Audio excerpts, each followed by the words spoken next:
I was standing at the altar, looking into the eyes of the man I loved, when I realized I was about to marry a complete stranger. It wasn't a hunch, and it wasn't cold feet. I have a condition called chronesthesia, which is a fancy way of saying I don't perceive time as a straight line. To me, people carry a weight based on their history.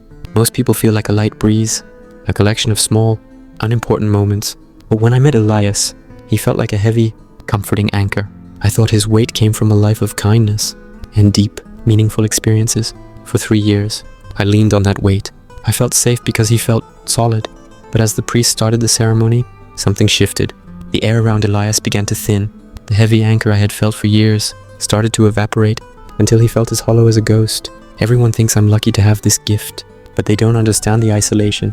You can't connect with people when you can see their expiration dates or feel the gravity of their secrets. I had spent my whole life searching for someone who felt real, someone whose past matched the stories they told.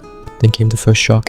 During the exchange of vows, Elias promised to be the same man who grew up in that small town in Oregon, the man who lost his parents in that tragic accident, the man I had mourned with for 1,000 nights. But as the words left his lips, his weight vanished completely. He felt weightless, like a balloon filled with nothing but air.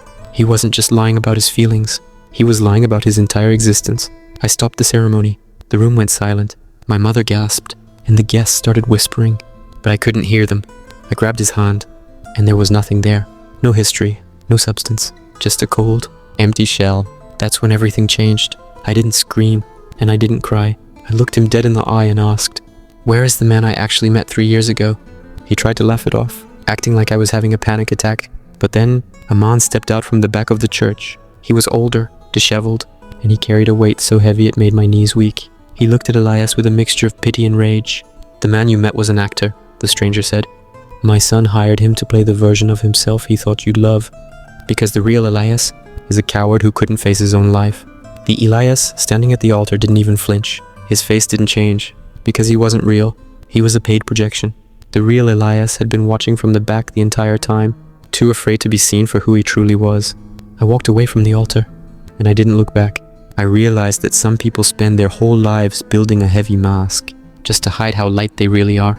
True love has a weight, and you can't fake the gravity of a soul. Honesty is the only thing that gives a person weight in a world full of ghosts.